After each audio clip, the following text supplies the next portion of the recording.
تورات میں ہے کہ پھر فرعون نے یوسف علیہ السلام سے کہا کہ دیکھ، میں نے تجھے ساری زمین مصر پر حکومت بخشی، اور فرعون نے اپنی انگشتری اپنے ہاتھ سے نکال کر یوسف علیہ السلام کے ہاتھ میں پہنا دی۔ تب اس کے آگے منادی کی گئی، سب ادب سے رہو، اور اس نے اسے مصر کی ساری مملکت پر حاکم کیا، اور یوسف علیہ السلام کو کہا، میں فرعون ہوں، اور تیرے حکم کے بغیر مصر کی ساری زمین میں کوئی انسان اپنا ہاتھ یا پاؤں نہ اٹھائے گا۔ پیدائش باب 41 آیت 44۔ وَكَذَلِكَ مَكَّنَّا لِيُوسُفَ فِي الْأَرْضِ يَتَبَوَّأُ مِنْهَا حَيْثُ يَشَاءُ نُصِيبُ بِرَحْمَتِنَا مَن نَّشَاءُ وَلَا نُضِيعُ أَجْرَ الْمُحْسِنِينَ وَلَأَجْرُ الْآخِرَةِ خَيْرٌ لِّلَّذِينَ آمَنُوا وَكَانُوا يَتَّقُونَ۔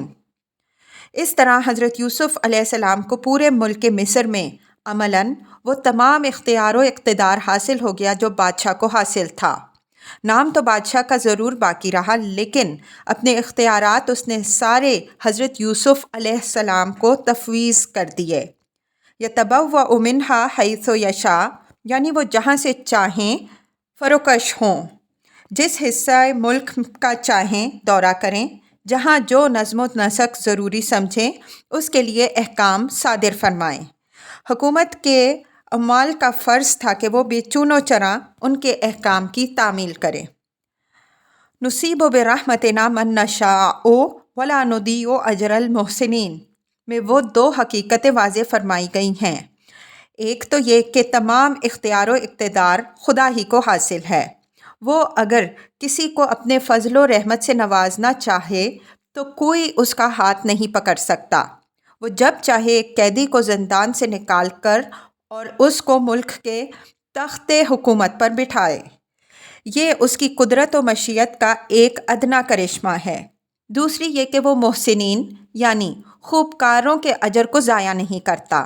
ان کو آزمائشیں ضرور پیش آتی ہیں، اگر وہ ان آزمائشوں میں خدا کی راہ پر استوار اور ثابت قدم رہتے ہیں تو اللہ تعالیٰ ان کو اس دنیا میں بھی اس کا صلہ دیتا ہے اور آخرت میں بھی وہ اس کا صلہ پائیں گے۔ وَلَأَجْرُ الْآخِرَةِ خَيْرٌ لِّلَّذِينَ آمَنُوا وَكَانُوا يَتَّقُونَ یعنی آخرت کا اجر اس دنیا کے اجر سے کہیں بڑھ کر ہے، جو اللہ نے ان لوگوں کے لیے مخصوص کر رکھا ہے جو ایمان پر ثابت قدم اور خدا کے حدود و قیود کے خلاف ورزی نہیں کرتے یا اس کی خلاف ورزی سے بچتے رہیں۔ وَجَاءَ إِخْوَةُ يُوسُفَ فَدَخَلُوا عَلَيْهِ فَعَرَفَهُمْ وَهُمْ لَهُ مُنْكِرُونَ حضرت یوسف علیہ السلام کے بھائیوں کا یہ آنا، جیسا کہ آگے کی آیت میں وضاحت ہے، غلہ لینے کی غرض سے تھا، یعنی یہ 7 سال بعد اس زمانے کی بات ہے جب مصر اور اس کے ملحقہ ممالک فلسطین و شام وغیرہ سب قحط کی لپیٹ میں آ چکے تھے۔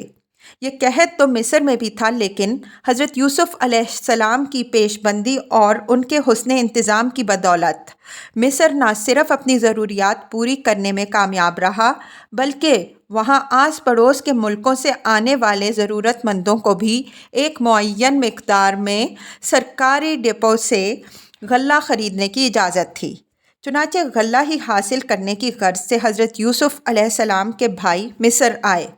اور معلوم ہوتا ہے کہ بیرونی ہونے کی وجہ سے انہیں خاص اجازت نامہ حاصل کرنے کے لیے حضرت یوسف علیہ السلام کے سامنے بھی حاضر ہونا پڑا۔ اس حاضری کے وقت حضرت یوسف علیہ السلام نے تو ان کو پہچان لیا، لیکن یہ لوگ ان کو نہ پہچان سکے۔ نہ پہچان سکنے کی وجہ ظاہر ہے کہ اول تو انہوں نے جس وقت انہیں کنویں میں پھینکا تھا اس پر کم و بیش 20-21 سال کا زمانہ گزر چکا تھا۔ اتنے طویل عرصے میں آدمی کی شکل و صورت بہت کچھ تبدیل ہو جاتی ہے۔ پھر بالفرض چہرے بشر میں انہوں نے کچھ جھلک محسوس کی بھی ہو، جیسا کہ آگے آیت 90 سے اشارہ نکلتا ہے، تو آخر وہ یہ گمان کس طرح کر سکتے تھے کہ جس بھائی کو انہوں نے اندھے کنویں میں ڈال دیا تھا وہ آج مصر کے تخت حکومت پر متمکن ہے۔